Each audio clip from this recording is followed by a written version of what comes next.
Good evening. सभी शिक्षा मित्रों, अनुदेशकों और संविदा कर्मियों का सक्सेस ग्रुप में बहुत बहुत स्वागत है। आप सभी के लिए बहुत अच्छी खबर है। इस वीडियो में शिक्षा मित्रों, अनुदेशकों और संविदा कर्मियों के लिए उत्तर प्रदेश सरकार ने मानदेय भुगतान की समय सारणी जारी कर दी गई है। अब आपको इसी समय सारणी के अनुसार मानदेय का भुगतान हुआ करेगा। तो आइए जान लेते हैं कि आपको महीने में किस डेट को मानदेय का भुगतान किया जाएगा। ये जानकारी अच्छी लगे तो अपने सभी साथियों को ज़रूर शेयर कर दीजिएगा ताकि उन्हें भी ये जानकारी मिल जाए। तो चलिए वीडियो शुरू करते हैं। तो ये है जानकारी शिक्षा मित्र, अनुदेशकों एवं अन्य संविदा कर्मियों को समय अंतर्गत मानदेय भुगतान हेतु समय सारणी जारी। अब इसी समय सारणी के अनुसार आपको समय से मानदेय का भुगतान हो जाया करेगा। अब ये नहीं होगा कि मानदेय आज मिल रहा है, कल मिल रहा है, 15 दिन या महीने भर बाद मिलेगा। ये बात ख़त्म हो गई। अब आपको एक नियत समय सारणी के अकॉर्डिंग मानदेय का भुगतान किया जाएगा। ये पत्र भेजा गया है महानिदेशक स्कूल शिक्षा एवं राज्य परियोजना निदेशक कार्यालय समग्र शिक्षा विद्या भवन निषादगंज लखनऊ के द्वारा।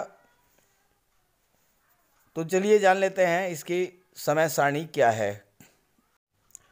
तो ये पत्र भेजा गया है विजयकरण आनंद जी की ओर से। उपर्युक्त विषयक संदर्भ में अवगत कराना है कि जनपद स्तर पर सर्व शिक्षा अभियान के अंतर्गत होने वाले समस्त प्रकार के भुगतान अब PFMS प्रणाली के माध्यम से किए जाने के निर्देश प्रदान किए जा चुके हैं, जिसमें शिक्षा मित्र एवं अनुदेशकों, कस्तूरबा गांधी आवासीय बालिका विद्यालय के कर्मियों, रिसोर्स इंटीनेंट टीचर्स एवं सेवा प्रदाता फर्म द्वारा कार्यरत कर्मियों तथा अन्य का मानदेय सुगमता पूर्वक और निर्धारित समय अंतर्गत हो सके, इस हेतु निम्नवत समय सारणी निर्धारित की जाती है। अब ये है टाइम टेबल इसका। पहले बात कर लेते हैं शिक्षा मित्र और अनुदेशक के लिए। तो खंड शिक्षा अधिकारी द्वारा प्रधान अध्यापक से उपस्थिति प्राप्त कर मानदेय का बिल तैयार करना। ये मार्च माह की 1 तारीख से 3 तारीख तक, यानी हर महीने की पहली तारीख से तीसरी तारीख तक जो प्रधानाध्यापक होंगे वो उपस्थिति भेजेंगे और खंड शिक्षा अधिकारी जो है वो मानदेय का बिल तैयार कराएंगे। इसके बाद खंड शिक्षा अधिकारी द्वारा मानदेय बिल हस्ताक्षरित कर जिला परियोजना कार्यालय को उपलब्ध कराना। ये 4 से 5 तारीख तक, हर महीने 5 तारीख तक जो है खंड शिक्षा अधिकारी मानदेय के बिल पर सिग्नेचर करके परियोजना कार्यालय को उपलब्ध करा देंगे। इसके बाद थर्ड स्टेप है जिला समन्वयक द्वारा खंड शिक्षा अधिकारियों से प्राप्त मानदेय बिल को संकलित करते हुए बिल का परीक्षण कर भुगतान हेतु नोट शीट तैयार कर सहायक वित्त एवं लेखाधिकारी जिला बेसिक शिक्षा अधिकारी के सम्मुख प्रस्तुत करना।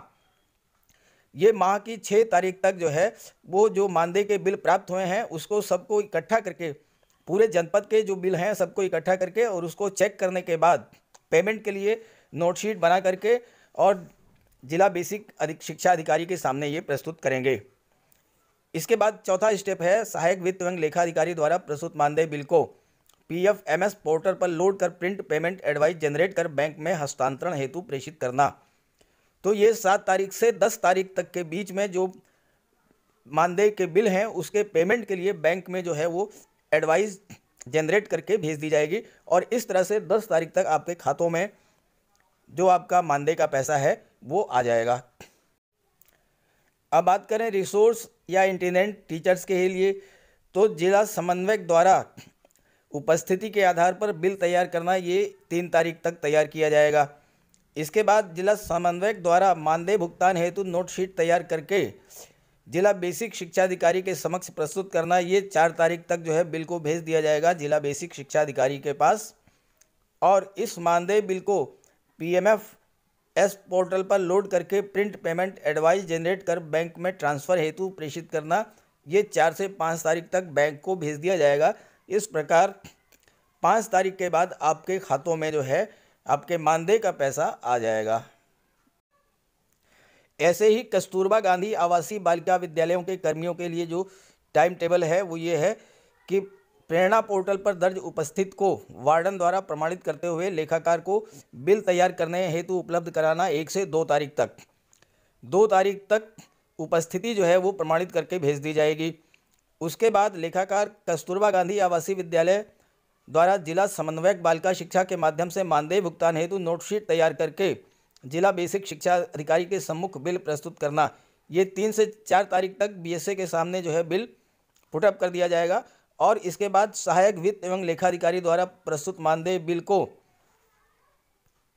PFMS पोर्टल पर लोड कर प्रिंट पेमेंट एडवाइस जनरेट कर बैंक में हस्तांतरण हेतु प्रेषित करना। ये माह की 5 से 6 तारीख, यानी इसमें भी जो कस्तूरबा गांधी आवासीय बालिका विद्यालयों में कार्यरत कर्मचारी हैं उनको 6 तारीख के बाद उनके खातों में मानदेय का पैसा ट्रांसफ़र हो जाएगा।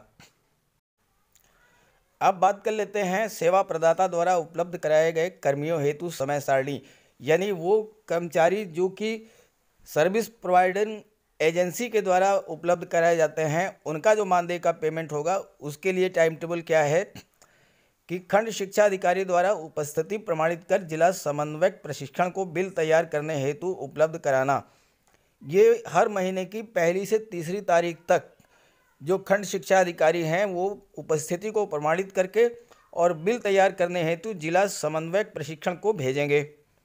इसके बाद सेकंड स्टेप आएगा, जिला समन्वयक द्वारा मानदेय भुगतान हेतु नोटशीट तैयार करके सहायक वित्त एवं लेखाधिकारी या जिला बेसिक शिक्षा अधिकारी के सामने बिल को पुटअप करेंगे। ये हर महीने की 4 तारीख से 5 तारीख तक करना है और सहायक वित्त एवं लेखाधिकारी द्वारा प्रस्तुत मानदेय बिल को PMF पोर्टल पर लोड कर प्रिंट पेमेंट एडवाइस जनरेट कर बैंक में हस्तांतरण हेतु प्रेषित करना। ये 5 से 7 तारीख तक। तो इस तरह से 7 तारीख के बाद जो एम्प्लॉइज सर्विस प्रोवाइडिंग एजेंसी के द्वारा जो है उपलब्ध कराए गए हैं उनको भी 7 तारीख के बाद मानदेय का भुगतान हो जाएगा। तो इस तरह से मैंने आपको इस वीडियो में बताया है कस्तूरबा गांधी आवासीय बालिका विद्यालयों के लिए क्या समय सारणी है, सर्विस प्रोवाइडिंग एजेंसी द्वारा जो कर्मचारी उपलब्ध कराए गए हैं उनको मानदेय का भुगतान कब तक होगा, और रिसोर्स टीचर्स द्वारा के लिए जो है पेमेंट कब तक होगा, और जो सबसे महत्वपूर्ण है शिक्षा मित्र और अनुदेशक, इनको जो है तो शिक्षा मित्र और अनुदेशकों को माह में हर महीने 10 तारीख के बाद मानदेय का भुगतान हो जाएगा। इंटर्नेट टीचर्स को हर महीने की 5 तारीख के बाद भुगतान हो जाएगा और ऐसे ही सर्विस प्रोवाइडिंग एजेंसी के लिए 7 तारीख कट ऑफ डेट रखी गई है और कस्तूरबा गांधी आवासीय विद्यालयों के लिए जो है 6 तारीख कट ऑफ डेट रखी गई है। तो इस तरह से ये जानकारी आपके लिए बहुत ही महत्वपूर्ण हो जाती है। अब आपको इस बात का इंतज़ार नहीं करना पड़ेगा कि कब आपके खाते में मानदेय का पैसा आएगा। फिक्स टाइम के हिसाब से आपके मानदेय के पैसा जो है आपके खाते में अपने आप आ जाएगा। तो इस जानकारी को प्लीज़ अपने सभी साथियों को ज़रूर शेयर कर दीजिएगा, क्योंकि ये जानकारी सभी के लिए बहुत ही महत्वपूर्ण होने वाली है। और अगर आप चैनल को पहली बार विजिट कर रहे हैं तो चैनल को सब्सक्राइब भी कर लीजिएगा। Okay, thank you.